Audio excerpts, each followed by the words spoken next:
I send Ismail good morning. Dear student,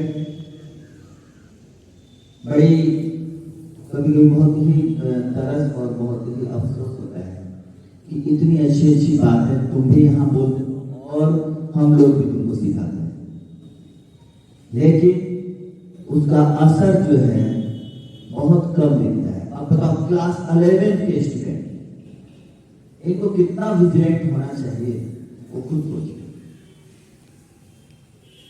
class 11 के student को everyday newspaper पढ़ना चाहिए, उनको ये खबर होनी चाहिए कि आसपास पड़ोस में, हमारे मुल्क में, हमारे पूरे दुनिया में क्या हो रहा है।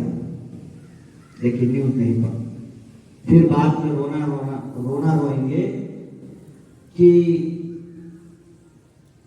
तुमने हमको अगर फोर्ट भेजा होता, तुमने हमको वहां भेजा होता, तुम हमको इस स्कूल में डाल दिए होते, या तुम ऐसा कर दिए होते, वैसा कर दिए होते। अपने पेरेंट्स को दुनिया भर का प्रेम डाल देंगे और अपनी करनी ये नहीं देखेंगे कि आप क्या कर रहे हैं।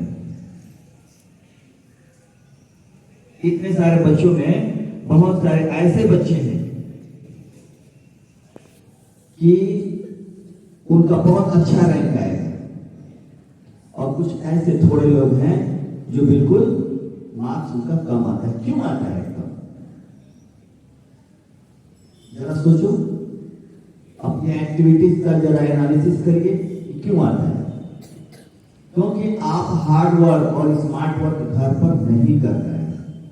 आप बुक्स लिए हुए हैं, खरीदे हैं। क्यों लिए हैं बुक्स? जब टीचर ही सब कुछ बता देगा आपको तो बुक्स क्यों लिए? अरे टीचर का काम ये है कि जो उसमें टफ चीजें उसको सरल कर दे और आप अच्छी तरह से घर पे जाके स्टडी करें और अपने को टैलेंट बनाएं। पढ़ने के लिए किताब है।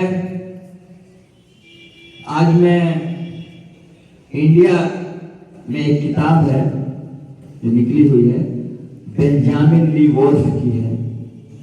उन्होंने इंडिया में सर्वे किया और पूरे दुनिया में भी सर्वे किया। उनकी किताब है nature scope of English language in India, एक बुक है। और उन्होंने जब सर्वे किया इंडिया में तो 95% पॉइंट कुछ है लोगों ने ये एक्सेप्ट किया है कि हाँ, इंग्लिश लैंग्वेज सीखनी बहुत जरूरी है। और पूरे दुनिया का सर्वे ये है कि 2/3 मान लीजिए 70% लोगों ने एक्सेप्ट किया कि नहीं, इंग्लिश आज सीखना बहुत जरूरी है। जरा तुम ही सोचो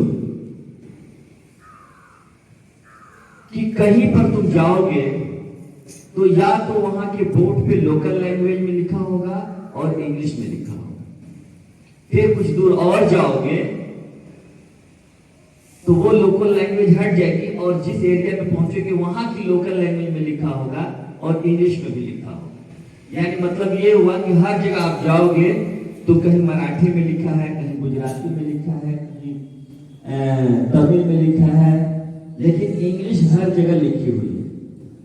तो अगर आपको इंग्लिश आएगी तो आप बोर्ड देखकर ये समझ जाओगे कि ये क्या लिखा हुआ है।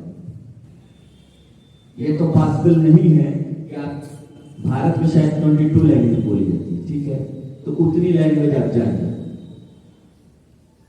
आप टैलेंट है तो जान भी सकते हैं, लेकिन इंग्लिश भी एक लैंग्वेज है, वो सीखना बहुत जरूरी है।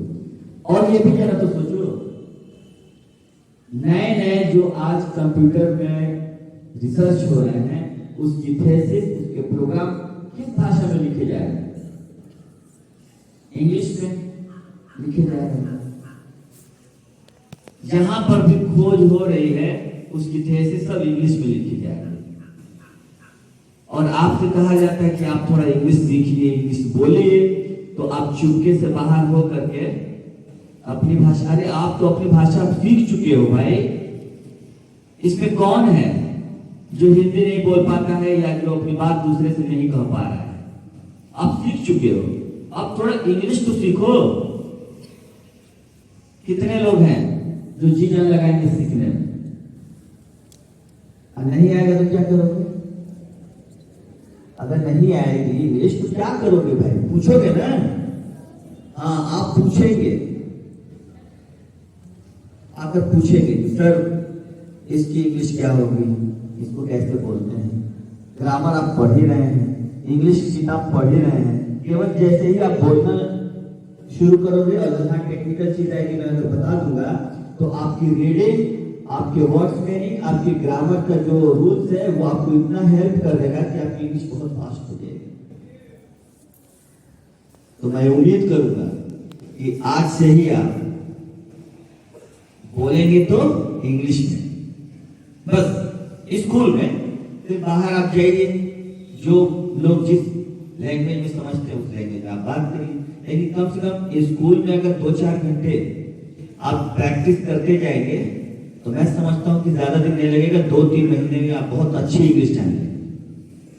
और ये भी जानने की कोशिश करिएगा कि आपके आसपास की चीज जो है उसकी इंग्लिश क्या होती है, आपको बताया जाएगा। ठीक है, दैट्स ऑल।